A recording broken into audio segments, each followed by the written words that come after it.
So a lot of people couch things like saying, oh, I was just shy or I was wisely cautious. I'm going to be honest. I was just cowardly when it came to boys, especially a boy I liked.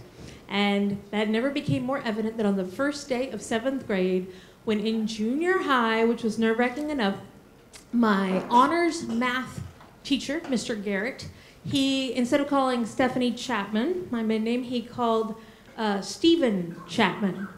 Humiliating. I mean, I'm like one of the few girls in this honors math class as it is, and I'm looking down, trying to hide, and he's going, Stevie, Steverino. I'm like, oh, well, I guess he's not here. And I finally go, wait, he's here. I mean, I'm here. It's Stephanie. And I don't know if you've ever been the victim of like a pre-teen massive wave of laughter, but it's pretty cruel, and it was pretty mortifying. But in that moment, just as I was going to hang my head in shame, I caught a glimpse of a guy who just was smiling, not in a mocking smile, but just like a everything's gonna be okay smile. And I was struck, and it didn't hurt that he had dimples, and I thought, he is my fate. This is my dad. I'm meant to be with him. But then I thought later, maybe it's just wishful thinking, because here's the thing. He was like a combination kind of Mother Teresa, Ferris Bueller. Like, everybody liked him. He was human sunlight, okay? And we have this huge popularity index differential. He was like a solid 9.5, 10. I was somewhere bringing up the 2s. And the other thing was, oddly, he just was a better person than I was, which you wouldn't think with the popular thing, but he was. He was a better person. He was a nicer guy. So, did I do any of the things that most logical people would do? Did I attempt flirting for the first time? Did I ask him out? Did I even try to become friends? No. I did not take that approach. My approach was a more zen, okay, cowardly, but zen approach, which was, you know how they say don't search for the perfect person, but become the perfect person? That is what I did. I didn't talk to him at all. Just ignored him. I just went about my life in a more positive, karmically enhancing way. So I started picking up litter. I did a lot of chores around the house without being asked. I was suspiciously kind to all my family members, even my little brother. And I was pretty sure that it was going to work, like that roller skating rink place where you have skee ball. And you know, if you go once, you get like 30 tickets, and you can trade it in for like a plastic spider. But you know, if you really devote every single day to playing skee ball, getting the tickets, earning the karma, I thought that when the time came, I would be able to have him become my real fate, my destiny as a first boyfriend. And okay, it did take over 3 years before that opportunity came, but as sophomores in high school, in 10th grade, we were both in Spanish class, and if you were in level 3 or above, they were having a trip to Mexico. And it was a week. And I knew that this was the opportunity because instead of this school of like 600 people, there was going to be 30 of us on this trip. And I knew both of us were going to go because we were both pretty intense at the Espanol. And so I doubled down my efforts, you know, like I really I started tutoring other people at high school, like morons, total morons. But I was doing it for the karma, and I was working in this old folks' home, dedicating my time reading like ridiculous news stories to old people. And so I knew I was gonna get there. And the very first night on our trip to Mexico, sure enough, they have a fiesta.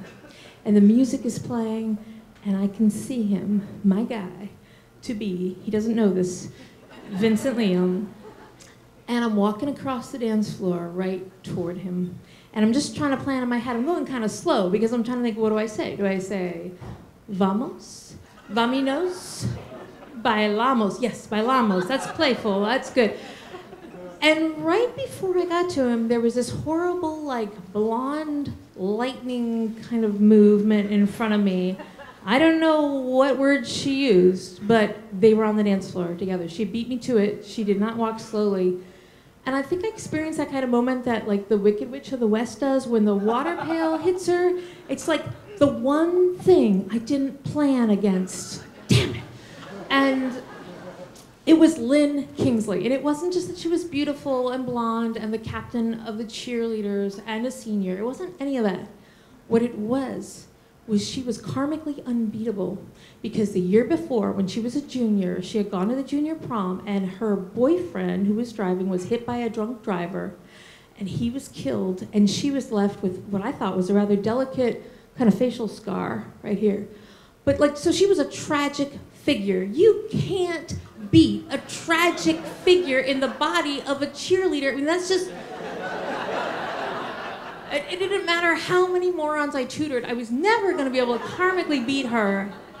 I was just beaten. And so I just watched kind of with sadness as they spent the entire trip together. They were inseparable.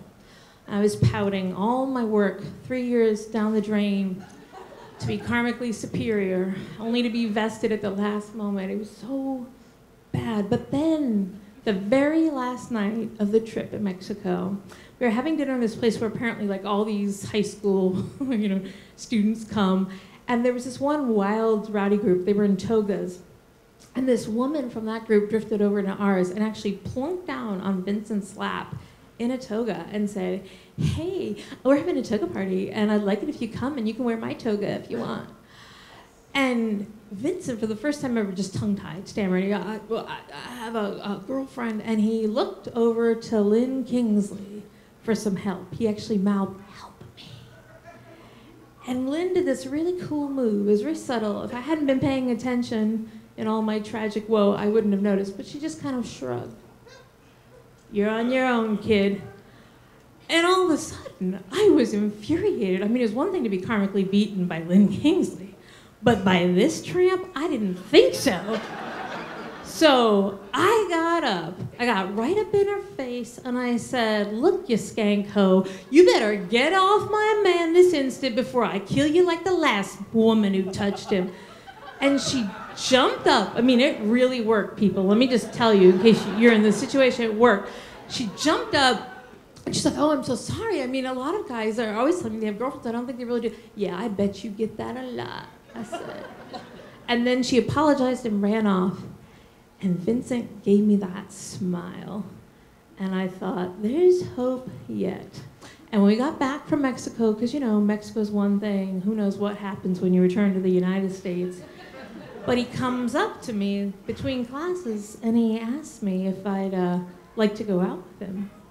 And I said, "Well, what about you and Lynn?" And he said, "Well, she's pretty and nice and all, but if I'm going to get serious, I need someone who's fearless."